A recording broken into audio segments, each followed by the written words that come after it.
as a retailer, if customer lifetime value is your goal, and considering all the segmentation we've spoken about, and then delivery is the fastest way to protect it, but it's also the fastest way to destroy it. So there's some really strong data points in the survey around how much of an impact late delivery or sort of even early delivery, but primarily late delivery, impact on the likelihood of a consumer or customer staying with your brand. It has a super negative impact. Hello and welcome to Deliver, the Last Mile Performance Podcast. I'm Raquel Zanoni and I co-host this show with Bringg CEO Guy Block. On each episode, we chat with some of today's most knowledgeable retail and logistics leaders about the last mile, both how it's evolving and what success looks like. Guy couldn't make this episode, but nonetheless, we have a great guest on for today's show. I'm interviewing Bringg's field CTO, Ryan Leigh. Ryan and I discuss new data from Bringg's delivery experience study, which features more than 1,000 consumer responses about their delivery expectations. The data shows that expectations change based on how frequently consumers shop online. So for example, you have these power shoppers who order at least 11 times a month, and they tend to prioritize delivery, reliability, and flexibility more than just cost or speed. Now, they only make up 15% of consumers, but they order 10 times more than regular shoppers, and they're twice as likely to stop shopping with a brand over a bad delivery experience. So you have these high-value consumers that are vital to retailers, but they are very easy to lose. Ryan has almost a decade of experience helping executives across the world connect last-mile performance with better customer experiences, brand trust, and cost efficiency. His experience set the foundation for a great conversation about how businesses can appeal to power shoppers while keeping other consumer groups and business goals in mind too. So let's get into the discussion, and don't forget to like and subscribe to the show to hear even more conversations like this one. I am joined here today by Ryan Leigh. Ryan and I go way back. We have worked together for almost 7 years at this point. 7 glorious years. Yes. And in those 7 years, at one point he was my boss. He is now no longer my boss, so I'm going to ask lots of hard questions.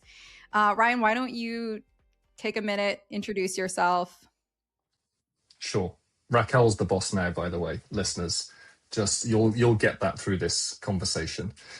So my role at Bringg is field CTO. So I'm in charge of designing solutions for new customers. I spend a lot of my time out there in the field talking to retailers and logistics companies, helping them to kind of figure out what's the current state, what's wrong with it, how much is it costing them, what kind of opportunities are they missing, and helping them to kind of figure out what's the benefit of maybe making a change. And for those of you who might not know what that means, he is really just taking those complex technology capabilities and connecting them to more of the business value. So it's really that deep understanding of business challenges and how we could potentially solve those. But the focus of this conversation is really going to be more around this 2026 delivery experience study that we just released, which connects the delivery experience with customer loyalty. So we have data from around 1,000 consumers, and we're showing that connection between delivery experience and loyalty and which aspects of delivery experience tend to outweigh others. So for example, free shipping versus speed. Awesome. Excited to get into it. Thanks for inviting me on, Raquel. First question, you've been in this industry for almost a decade, and we've seen in those 10 years such an evolution in delivery and final mile. I'm curious, though, what your thoughts are on maybe ideas or misconceptions that retail leaders have today that need to be retired, or maybe even are actively hurting their business. Thanks, Raquel, and thanks for the warm intro. Appreciate it. Always fun to speak with you. So I would say the one thing that I think is still a bit of a misconception is the idea that speed wins over every other part of the delivery experience. And I think you'll know this as well as I do, so I'm speaking to people, preaching to the converted here, but we during COVID and post-COVID, we spoke a lot about speed, and there was a bit of a race to the bottom when it came to delivery speed. And I still feel like there's some degree of, it's not quite the 15-minute bottom that we were seeing before, but like I still feel like there's some sort of like viewing speed as the be all and end all of making delivery experience great. As we'll talk about when we go through the data and the survey that we've pulled together here, but that's not necessarily the case. So speed is still important, but maybe not necessarily the top of that list. My follow-up question to you then is, we have these sort of table stakes pieces of delivery, speed of delivery being one of them. What are some of the other table stake items? And then what are maybe new trends or new things that retailers should be focusing on as it relates to final mile, and what will up-level them with their customers? Yeah, good question. So I think, we spoke about speed.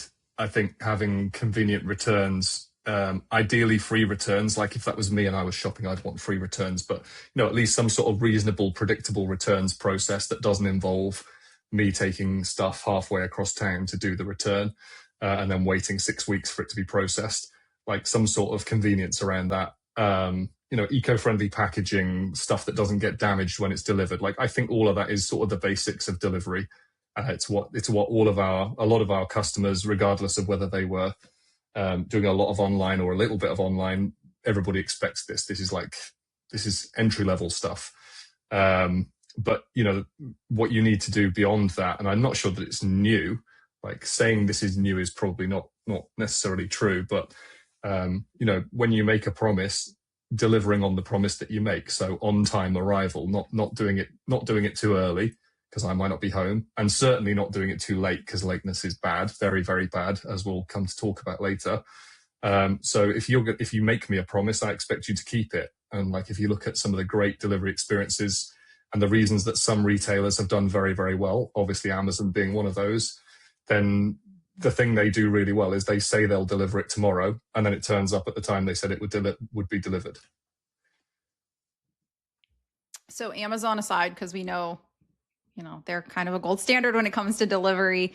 Can you give me maybe some examples of retailers that you think are, and you don't have to name names, but retailers that you think are adapting to this new reality really well? And maybe on the flip side, ones that you think are struggling to adapt, which again, seems kind of crazy, but I still to this day will order something and it says it's going to arrive on a Tuesday and it doesn't. And I'm like, what year is it? 2011?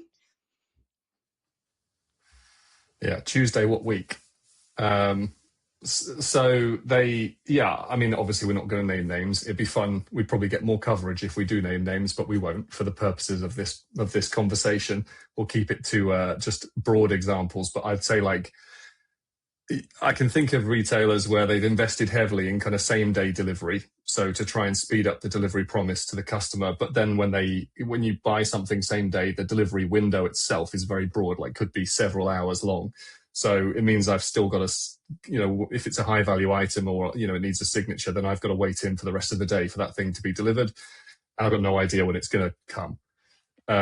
Which is pretty frustrating as an experience. And I can think of retailers that have done that. And that is a pretty good example of where, the retailer would see the speed as the kind of be all and end all of the delivery experience. But actually the predictability of having a specific window is a bigger driver of better customer experience and therefore repeat business. So I can think of other retailers where they've probably moved away from that same day delivery promise because we all know that's really expensive to deliver, and actually slowing down delivery a little bit, but introducing narrower time slots. So potentially like a 1 or 2 hour time slot for tomorrow with proactive communication to me about when things are going to arrive. That's a much more compelling customer experience and therefore is more likely to drive repeat business. Sure. So I heard a few different things here. Accuracy of windows, on-time delivery, just so that we can kind of be on the same page with our listeners. Can you walk me through what an ideal delivery experience looks like from start to finish? And then maybe explain why that's so difficult for retailers to achieve. Wow, that's a big question. Well, like if I take like my perfect delivery experience is that I would say I apply this to when I'm designing solutions for customers. So this applies to work as well as personal experience. Then I'd say before I start shopping, I want to have a fair idea of when that item or items could be available to be delivered. So I think even before I arrive at a website, I've already pre-filtered brands that I think are going to have a suitable delivery experience and going to get something to me within the time frame that I need it. And then when I arrive at the website, I expect to have that promise available to me. So if brands are offering a kind of next day delivery with a time window through their marketing, then when I arrive at the website, I expect that option to be available, potentially with other options. It might be for a specific day of the week, or it might be for a specific job that I'm doing at home, a bit of DIY. Then these are things that I might not need tomorrow. Then I might need them on Saturday. So these are different options that I want to have available to me, depending on the type of purchase I'm making. All of that's happened before I've added anything to my basket. So I think having the options available, having promises that make sense to the customer, that will first of all drive traffic to the website and then encourage consumers to put items in their basket. And then when I land at checkout, I expect those options to continue to be available. I don't expect any discrepancy between product page and checkout. And obviously the price should be reasonable. It doesn't necessarily mean it's free if I'm ordering something that's, I don't know, I gave the example of doing a bit of work at home. So if I'm ordering a tool and that tool is heavy, I'm obviously not necessarily expecting that delivery to be free, but it needs to make sense in terms of its relationship to the value of the basket. And also my value as a customer. If I'm constantly shopping with that retailer, then I'd expect some sort of benefit to that relationship. So far we've spoken about loads of stuff that hasn't actually really, or at least on the face of it, doesn't appear to have anything to do with the delivery itself. A lot of this you would think is more sort of on the business, on the e-commerce side of the business, customer experience and shopping related.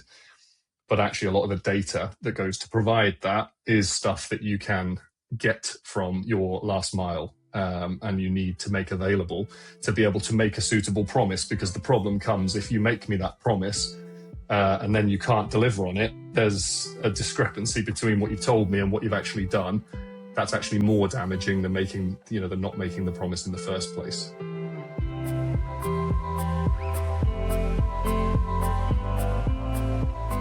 So there's that link between the offering itself and then what's going on behind the scenes to make that offering possible. I want to get into that, but there was something you said right at the beginning that I wanted to touch on, which was you were describing your delivery experience, and you said something along the lines of, I'll narrow it down to a list of retailers that I know are going to be able to get me what I want when I want it, which creates this link between loyalty of customers and their delivery experience directly. And I think oftentimes that gets underestimated. When retailers underestimate that link, where do we see that impact? Is it usually breaking conversion, repeat purchase, brand trust? Like, where does that actually show up when we can't honor that delivery experience, or when we have a bad delivery experience? Yeah. I would say that the best delivery experience answers those questions before customers ask them. So when you create that trust with the consumer base, it doesn't have to be individual customers either. This is a kind of brand reputation thing. So you're creating a trust with a broad range of consumers. That means that when they shop with you, you're going to deliver on that promise. And as you break that trust, then obviously the outcome is that you're going to lose not only individual baskets, but in general, a consumer base, and that loyalty will disappear. So I think that's I've probably not answered the question directly, but I think that sort of speaks to the main outcome, which is if you don't do that correctly at the front, you won't know that you haven't done it correctly, because those consumers won't even be visible on your website. So this is pre the data being available. These consumers just have gone somewhere else. Yeah, I guess that's right. You won't know you really have a problem because they're just not coming back to you. So how would Well, you know? you'll kind of think maybe like, I don't know, you could look at it as like, if I'm selling washing machines, like what's going on? My washing machines are the cheapest washing machines on the market. Okay, well now I'm playing like a zero sum price game, which is a game I don't want to be playing as a retailer. But I could say, I could make a promise to the market saying my goods are always going to be cheaper than anybody else's. But if my delivery experience is not good enough, or I can't get things to you in the time frame that you need them, it doesn't really matter how cheap those things are. You're not going to get the traffic to the website in the first place. Yeah, I think that's a good point. And that's what we're seeing right in this study is that the majority of customers aren't going to come back to a retailer if they have a bad delivery experience. And I've certainly had that happen with me as well. I'll order something, it doesn't get there when I want, and then mentally in my mind I've blacklisted that retailer. I'm like never going to order from them again. Give us your list. Who are your blacklisted retailers? No, I'm joking. Cannot don't say, but that. there's like two that come to mind where I'm just like, I absolutely like I will drive myself to the mall to go buy things from this retailer because I know if I order it for delivery, not only is it going to come within 3 to 5 days, which I would accept, but it's also probably not coming in 3 to 5 days. It might come in 2, it might come in 7. We just don't really know. I think that's I don't want to say I speak for all shoppers and all folks out there that are shopping online, but I think that's a pretty common experience. I'd like to think.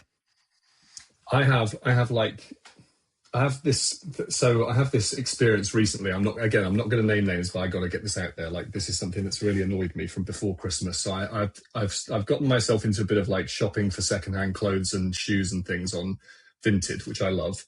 And obviously, like, deliveries through logistics partners. It's not, Vinted isn't a retailer that does delivery themselves. So this is a kind of like reseller's website, and individuals sell stuff a bit like eBay. I don't know if that. Do you have Vinted in the States? Am I talking? We have similar concept, but not. Yeah, okay. I don't think we have that.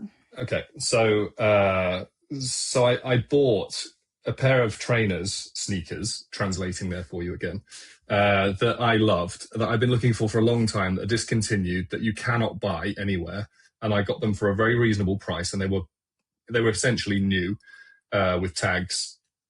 And then they were shipped just before Christmas, so probably not the best time to buy something and have it shipped because of all the traffic in the networks, but still, they were available and I bought them. And then they went into the black hole, and then they never surfaced from the black hole, and I had to wait, I think it was like 4 working weeks for this to not arrive at my house in order to then raise a query to get my money back. And obviously I got my money back like that. It wasn't the problem, but the trainers themselves just disappeared within the network. And like, that absolutely drives me mad, because it's not like I can buy them somewhere else. So the seller got their money back, the compensation for the trainers. I got my money back, but like, ultimately those trainers were a bit of a one-off, and they just never arrived. And they were kind of like floating around in the network in Schrodinger's parcel, like neither delivered nor not delivered, until someone opens the parcel and figures out whether they're in a state of available or not. It was very frustrating. Wow, a Schrodinger reference in last mile delivery. Well, you see all the sci-fi behind me, you know.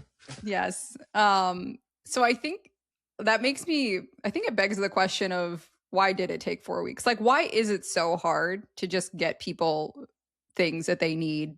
We talked about that link between what is the offering and then what's happening behind the scenes to make that happen. In your case, and we could use that example, or we could use my example of, they said it was going to take 3 to 5 days, or they said it was going to take a week. It got there in 4 weeks. It got there in 7 days. Why is that happening? Yeah.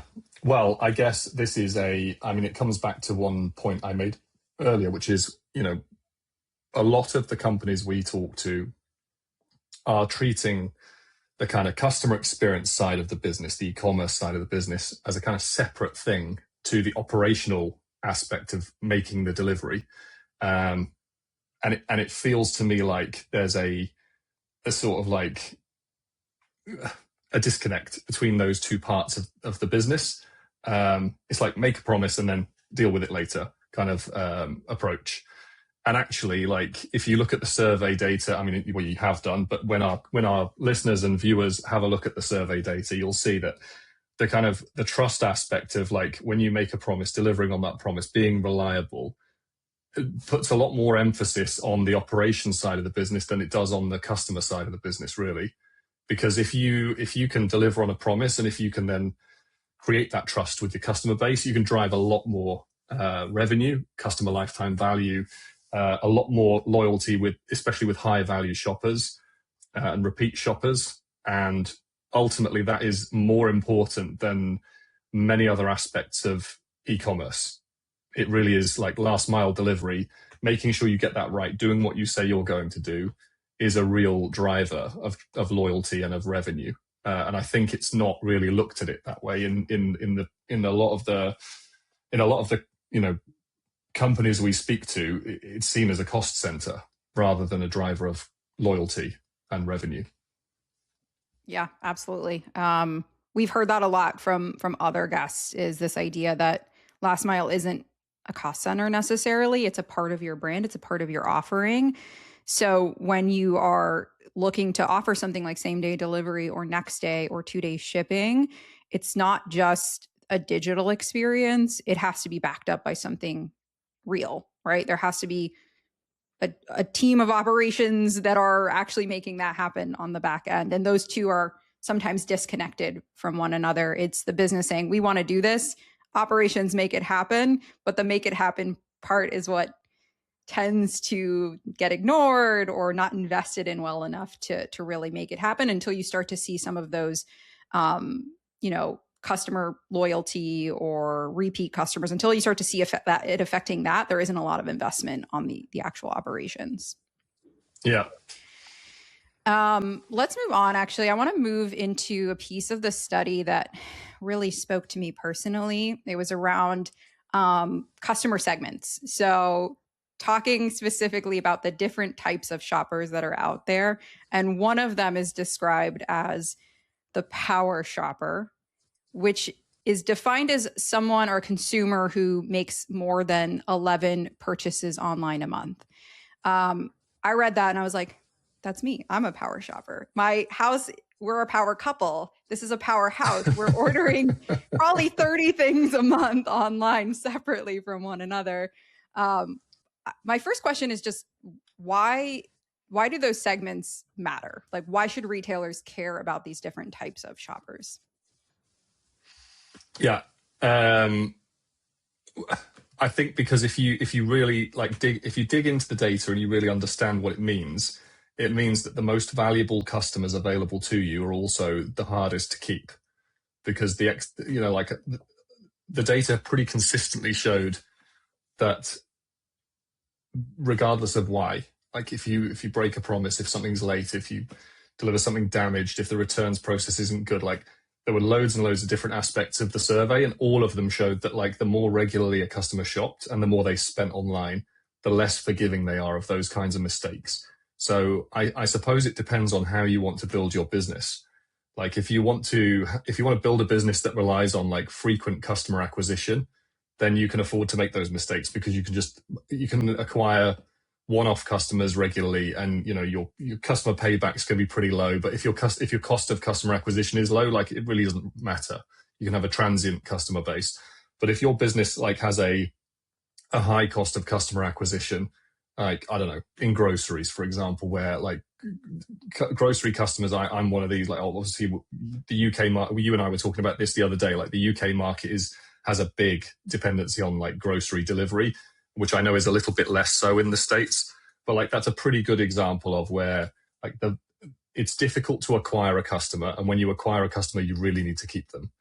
And so that is a really good example of where cost of customer acquisition is high, the payback period is long because margins are lower, and therefore when you acquire a customer, you really have to deliver on the promise. And in that relationship, if your only physical touch point with the customer is through delivery, which it is with my grocer, at least, I don't go to that particular store. I have different stores that I go to 3 times a week to fill in for the stuff that I've forgotten. But for the deliveries that we get once or twice a week, if that was consistently, like outside of the time window or more expensive than I had signed up for at the start of the year or whatever it was, like these things would impact my desire to shop with them. And obviously, if I'm one of those, like you call them power shoppers, if I'm one of those power shoppers spending online 11 times or more a month or whatever it was, you have the opportunity to make a lot of money from me if you keep me happy. So I think that allows you to focus on a smaller customer base, but a more loyal customer base where you can drive a lot higher customer lifetime value.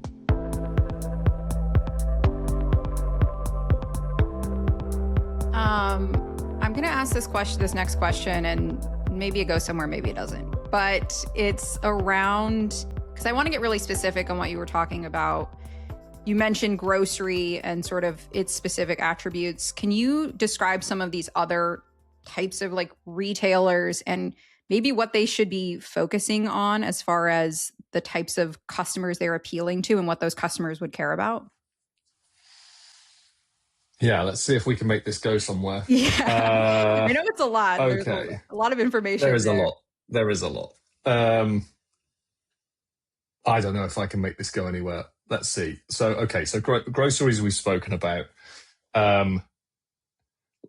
If you sort of like look at the opposite end of the spectrum from groceries, you're still staying in the realm of like the delivery matters because the customer needs to be at home. So groceries is important because the customer needs to be at home to unpack stuff. You can't just dump it on the doorstep when there's kind of refrigerated or frozen items there.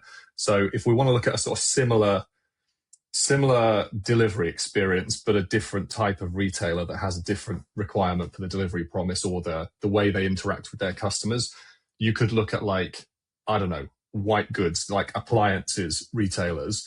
So in that situation, like, I don't know, I want to buy a washing machine. I have to be at home for that to be delivered. Obviously, it's not going to be left on the driveway. So that, again, it's an attended customer, an attended customer delivery, which means it's got a kind of similar profile to a grocery delivery. But the difference is like, well, I certainly don't intend to buy washing machines very regularly. So your opportunity to drive revenue from me as a consumer is pretty irregular when compared to groceries. So I think like if we play that through, it probably has a different impact on the way that you would design your ideal consumer experience. So for example, like with groceries, I think most of the grocery deliveries I receive, a lot of the stuff is kind of commodity stuff. There's very little differentiation between who sells me a Heinz baked beans or whatever it is. So the differentiation comes in price and it comes in delivery experience, flexibility, convenience, and all the rest of it. Whereas I think with white goods like a washing machine, I would actually pay more for a washing machine for the actual item if I can get it delivered at the time I need it. And I'd even pay more for the delivery as well. So you could be selling me a washing machine for £500 and I would pay you £550 if I can get it this evening or tomorrow morning when my engineer is here, because my washing machine is broken, my washing is piling up upstairs, and my kids need clothes for school on Friday. So these are things that drive a different need within the customer experience. Are we going somewhere with this or not? I think maybe that is going somewhere. No, I think it is. I think where I was kind of going with this was, delivery experience is important, but the actual aspects of that delivery experience, whether it's returns management, free delivery, speed of delivery, white glove services, or like more of a full service delivery. Each one of those has like a different level of importance as it relates to that delivery experience for specific retailers. So to your point, for grocery delivery, it might be more valuable that you can get it there in 30 minutes, where obviously that's unrealistic for a washer machine and not needed. So speed of delivery isn't maybe as important. I think that's something important for retailers to think about, because we saw this trend happening around COVID of, I have to offer same day. Like every retailer was like, I have to do same day. I have to do same day. And some of them just operationally couldn't do same day. It just wasn't plausible. They didn't have the inventory or the visibility or the network to do it. So it's just sort of thinking about what actually drives loyalty for your customers when it comes to delivery and being very specific. I think that's where I was kind of going with that. And I think you sort of like, but that's a fun point though, because like now you're prompting me to remember some times that we had during COVID where like you said, there were retailers racing out there to do same day delivery, and then had like we talked to them about the options that they had on the table, and then they'd tell us they had no visibility over the inventory in the store, and then we'd be like, well, how are we going to make a promise to the customer about delivery in 2 hours, but you don't know that you've got whether it was like a sweatshirt or a whatever, you don't even know if it's in the store. Yeah. Oh yeah, don't worry about it. We'll take the orders and then we'll just cancel the ones that we don't have. Like, yeah. What a crazy way to lose customers. So there's the operational side of that. There's also, I think, knowing like your customer segment can help you define that delivery experience, because different motives will have a different expectation for delivery. And I almost feel like with a lot of the retailers that try to stand up same day, not only could they not operationally handle it, but oftentimes people just didn't need, like, I don't need a sweatshirt in 2 hours. Who needs a sweat? Like, some people do maybe, but it's not a huge revenue driver because most people really needed them. Yeah. So I think that's like an interesting piece of the customer segmentation and mapping out the delivery to customers' expectations or customers' motives. Yeah. So that was just something that came to mind as you were going on. It actually, like, going back to something we were talking about earlier, you know, when we were talking about the barriers to entry and how is it that retailers are going to go about making these things more predictable? I also think there's, like, we talked about customer experience versus kind of operations, but I think there's also something in this around looking at delivery as a siloed problem. Like, obviously inventory is one thing we've mentioned. It's not the only thing. There's other things that could stop you from doing that delivery, whether it's like same day is an easy example because it has more constraints, but like any delivery has constraints as well. Like, obviously inventory availability is one. But there are other aspects of this, like, you know, have you got the picking and the packing capacity to do this? Mm-hmm. So it's not just, is the inventory available? It's like, are the people available in the store, or are they doing other things? So if you're going to go and launch a same day service, you not only do you have to make sure you've got a good level of confidence on the stock, but you also need to make sure you've got the confidence of the team in the store. And on top of that, you're happy to pull them away from dealing with physical customers. Like, these are other things that hadn't really been thought through, I think, at that time. And then these are things that we try and encourage our customers to think of when we're designing solutions now. It's not just necessarily like, do you have the transportation options? Like, have you got the picking capacity? Are they available to do this? Or are they going to have to wait for, you know, waves of picking a couple of certain times during the day? Are you going to have to hire people to do that picking? Have you even got a process for picking stuff in the store? Like, is this something you do now? How is that going to impact the physical shopping experience? Because that's another way of impacting revenue, is if you start to park trolleys all around your store, that's going to negatively impact something that's usually quite a curated in-store experience, especially for higher value brands. So I think those are all things. And then on top of that, in addition to that, you have your kind of customer profile data. So data from your CRM. How often does this, you know, so going back to the power shopper concept, if you are lucky enough to have the loyalty of a power shopper, you know, how do you treat that data? So are you leveraging that data to make smart decisions about the offers that you make to that customer? Whether that's, you know, I think most brands are pretty good at potentially offering vouchers for discount and things on the goods. But when it comes to the actual delivery experience, like, not just how valuable is this basket, but how valuable is this customer overall? How often do they shop with me? How much have they spent over the last 5 years? How regularly do they shop with me? How regularly do they return things? These are all data points that aren't necessarily directly connected to transportation or transportation cost or availability, that would impact how you would position an offer, a delivery promise to a customer. Yeah. I think you mentioned the beginning of that little segue. You talked about COVID. I mentioned COVID. We keep talking about COVID. I want to come back to that because I almost feel like that was a little bit of an inflection point in delivery. And I'm curious your opinion on how the mindset has shifted around delivery since COVID, where what I saw with retailers was such a focus on either standing up delivery or getting same day up and running. I don't necessarily think that is the case anymore, but I'm curious what you see the focus on now as far as retailers go. Yeah, good question. I would say like that sort of race to the bottom on speed seems to have calmed down. A lot of the sort of frenzy around deliver from store same day, that kind of stuff seems to have calmed down. There's a lot more focus now on profitable delivery. And when people say profitable delivery, what they really mean is cheaper delivery.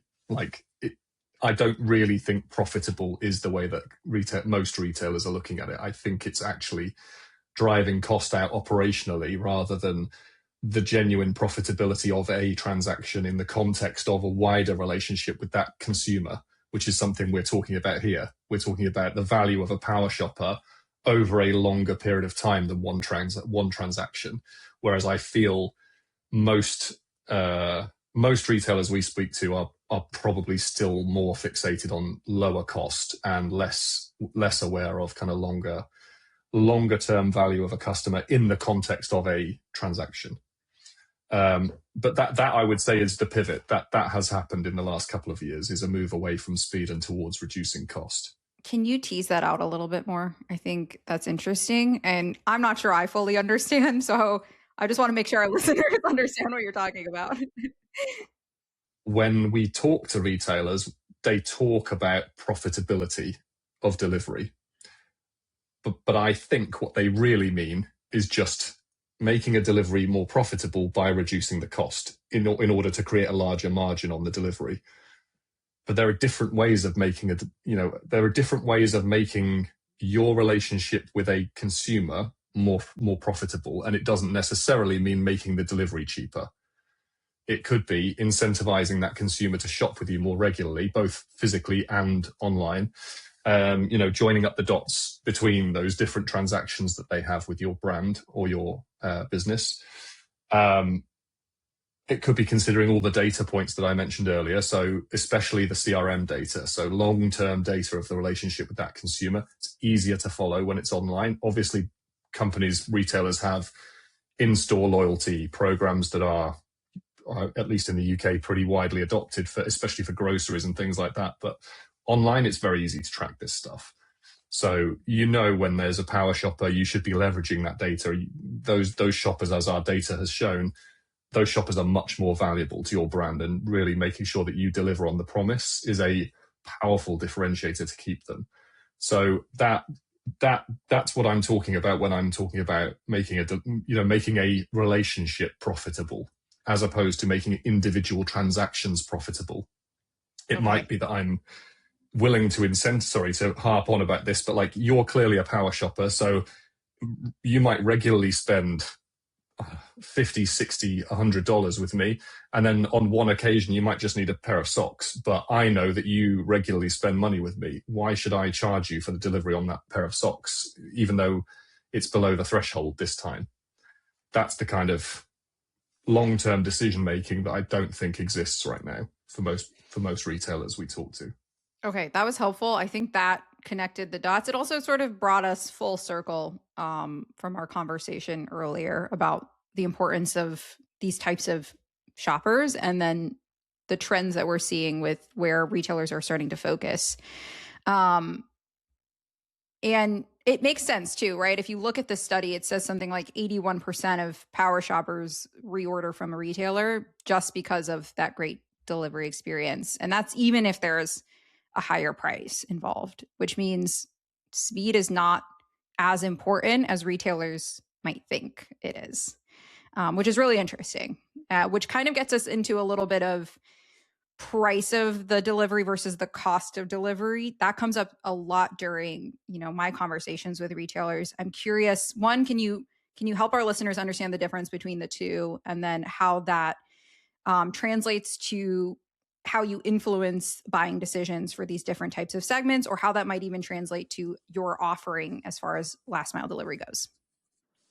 Yeah, that's a good one. How many times? We should smile about this, because how many times have we had to try and explain this? It's the cost versus the price. So it seems really simple, but I'll try and lay it out so that we can clarify it before we move on with the next question. So So cost is what it costs your business to do something in the way that we speak about this. So if I'm using a third party to make a delivery, this is just to make things easy. Like I could do the same maths with a delivery with my own fleet, but just to make life easy, we'll use a third party example. So I'm contracting a third party to do a delivery of a pair of trainers like the ones that I lost before Christmas. That third party is going to charge me $8 to do the delivery. That $8 is my cost for that delivery. There are other costs on top of that. Obviously, there's the handling costs in the store or the warehouse. There's the packaging costs. There are related costs around that. But just to keep things simple, let's just look at that cost of delivery as $8. Then the price is the price to the consumer, so the price that I'm going to charge for that service. Those two things, whilst they're often related, they don't have to be.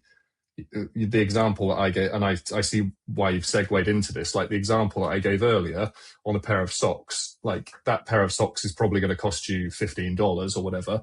Let's say it's a 3-pack, $15 for one pair might be quite expensive.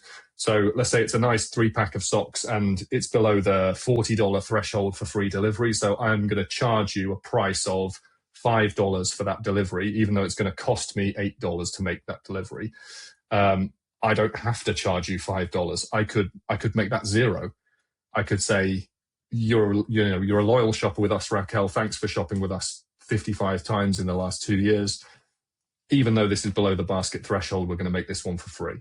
So I'm completely detaching the cost of an individual transaction with the price of that transaction in order to drive more loyalty with you, because I know that you're a power shopper and you have long-term loyalty with my brand and you've spent significantly with the brand over time. So that for me, that's where we talk about cost and price of a service. So we've sort of defined the two now. Going back to because I threw a bunch of questions at you, of course, which isn't super helpful, but kind of adding. It's your job. Yeah. Kind of adding to that, I'm thinking about retailers that don't, again, this is sort of the disconnect, right? The price is what you surface to the customer. That's sort of the digital e-commerce experience. The cost is what's happening behind the scenes. And I feel as though there's such an emphasis on free delivery that's sort of the default e-commerce experience, but then that doesn't necessarily match what's happening on the back end. So let's talk a little bit about, let me just ask you a question. Do you think retailers have a good handle of their delivery costs? Like, do they actually understand how much it costs them to do delivery per order incrementally? Like, what are you seeing? Yeah. Well, as we said earlier, it's probably a bit easier to work out your per delivery cost when it's done through a third party, because you get your invoice at the end of the month and they tell you how many you've done and how much the average cost is and all the rest of it. But it's kind of a simplified view, and I alluded to that earlier. Just looking at the cost of the transportation is a very simplified equation of what it's actually cost you to service that order. So I think when we I mean, you know this, but for the benefit of our listeners and viewers, when we work on a business case for a new customer, what we're actually doing is trying to draw out all of the relevant costs within the business that might be in some way attributed to an individual transaction. And those could be packaging costs. It could be picking and packing costs within a store or warehouse.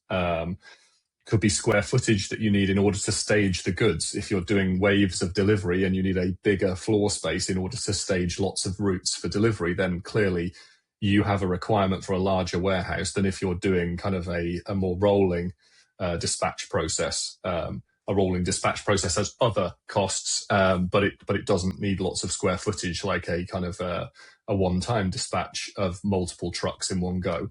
So these are all costs that I would say you could roll up to transaction costs, whether or not retailers, and I'm going to include logistics companies in this, whether or not those retailers and logistics companies are doing that in an effective way, I would say is down to the maturity of that business.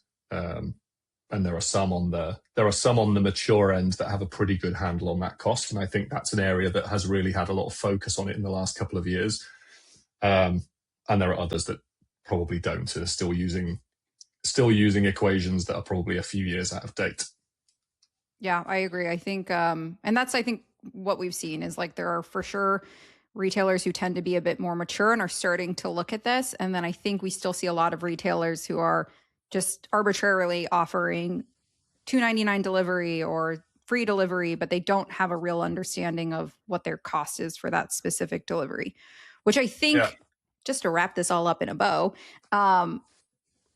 if a retailer doesn't have a good understanding of their costs, it will necessarily impact their delivery experience, right? In moments where they could offer free delivery, they aren't. Or in moments where it makes sense to charge for the delivery, they aren't. So I think there's that important link that retailers are missing, which influences that delivery experience, influences their customer lifetime value, repeat customers, and so on.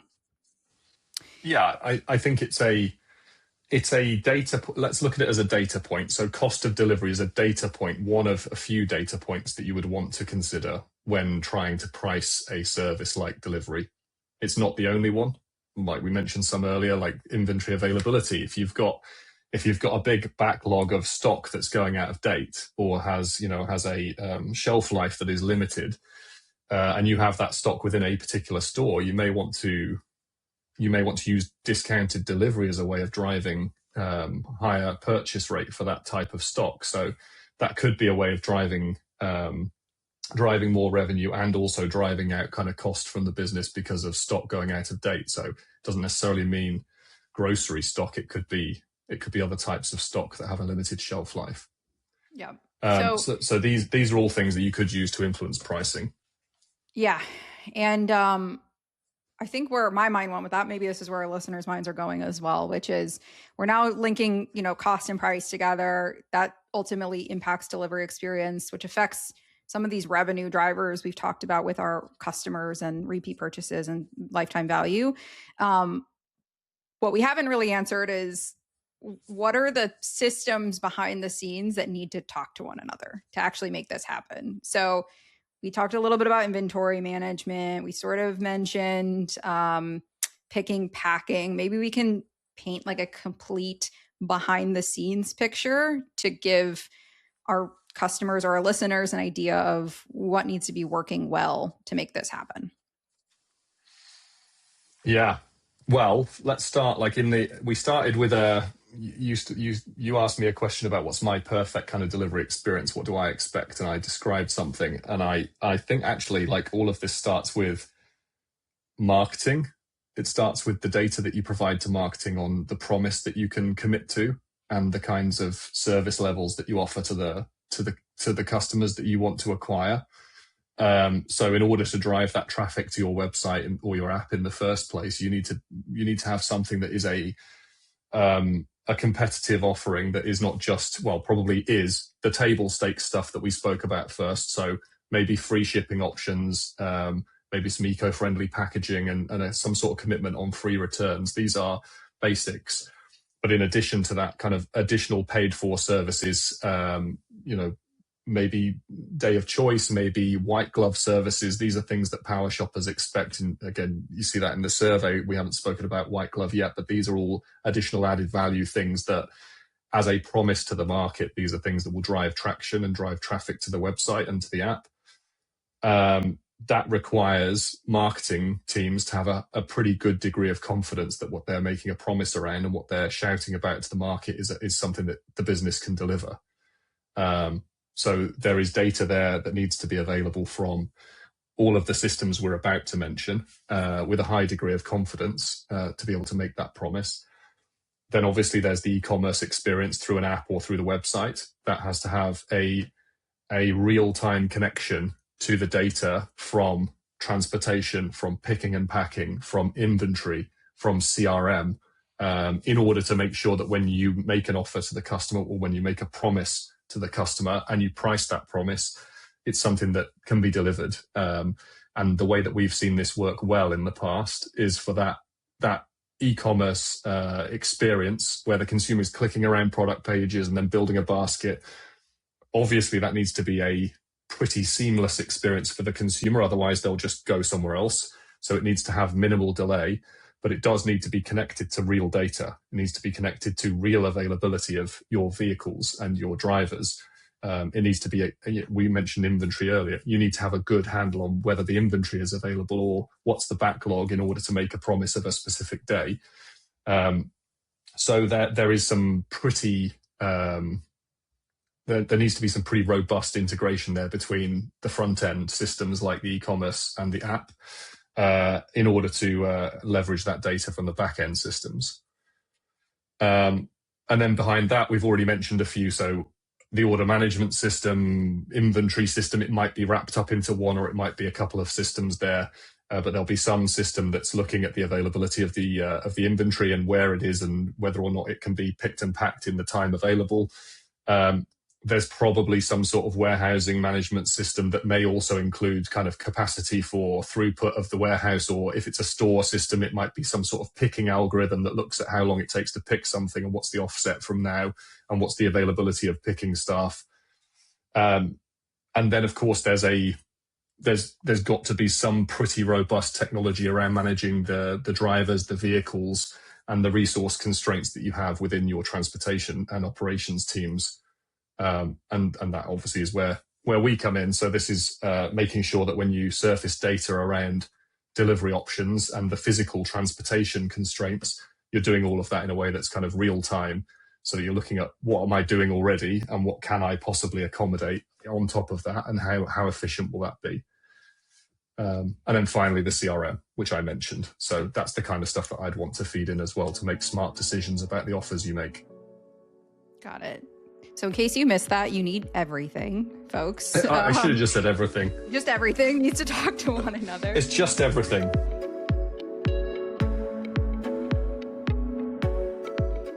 Okay, so just like a quick follow on to that, and I think this might be somewhat of a hard question, which is around having your own assets versus working with third-party carriers. Because in the scenario you described, it was focused on having your own drivers to manage. And I think the challenge that we see a lot of the times with retailers is they work with third-party carriers. So it's very hard to connect all those systems together in a way where they can offer accurate time windows, delivery visibility, some of those table stakes items, or even differentiators, because the carriers themselves don't have it, or, you know, they're very hard to integrate or very hard to work with. So what should those retailers do if they want to get to that top tier? Good question. Yeah, that is a hard one. And I think, like, to acknowledge it, part of having that type of operational setup is that you are in some way separating the promise that you make to your customer from the reality of delivering on that promise. Like, that is a challenge that you need to solve. You're handing over in some way, you're handing over the control of that delivery on the promise to a third party. So it means you have to have a pretty high degree of confidence that those partners that you work with can deliver on the promise that you're making to your customer. And it is a challenge, and it's something we hear about pretty regularly from retailers that we work with. So I'd say, obviously, like, the timeline of the delivery matters. So if it's a kind of same day delivery within a couple of hours, for example, then in the same way that you need to have confidence that the inventory is available, you also need to have a good level of confidence that the delivery options are kind of robust. And our experience is that with the kinds of carriers that would do that kind of delivery, they tend to have technology that can be integrated with data for real-time promises, and they'll have a high degree of confidence that they can do that because the time frame to fix it is fairly short. And on the flip side, like, if you have a longer period of time to do the delivery, a couple of days, for example, or 3-4 days, then there is a bit longer to kind of figure it out, if you like. But again, you need to have a good degree of confidence that the carriers you're working with, whilst they're not necessarily giving you capacity in real time, the promises that you're making and the SLA that you have with the carrier is the level of trust there is good enough to make sure that you're delivering on the promise to the customer. Otherwise, you're impacting on the loyalty and the customer lifetime value, as we've been speaking about throughout. That's a great answer. It's better than, oh, well, Just figure it out. Get better 3PL. Just hire some drivers. Yeah. Hire some drivers. All right, we are coming up on time, so I just have one last question for you. When you think of the last mile and the industry as a whole, are there problems being solved right now that you are most excited about? I'm not allowed to say AI. You cannot use AI in this answer. Do not use the letters A or I in the letter. In the Ryan answer. loves AI, so we're told he can't talk about AI on this call.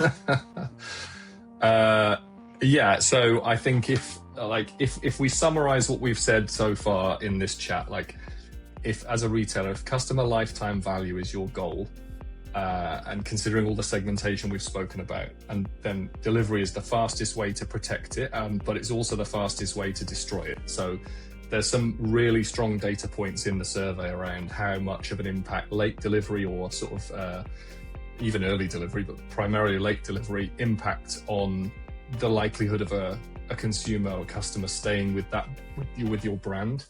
It has a super negative impact. And the thing the answer to your question is, the thing I'm really excited about is that we're seeing some of our customers on the more mature end of the spectrum stopping from looking at last mile as a kind of after the fact problem, and starting to look at it as it should be, as a kind of embedded, intrinsic part of the customer experience, and understanding the connection it has to customer lifetime value. So for me, like, that makes me excited, because all of the problems we've spoken about and some of the complexity around like all of the different data points that you need in order to drive better interactions, more profitable interactions with your customers over time.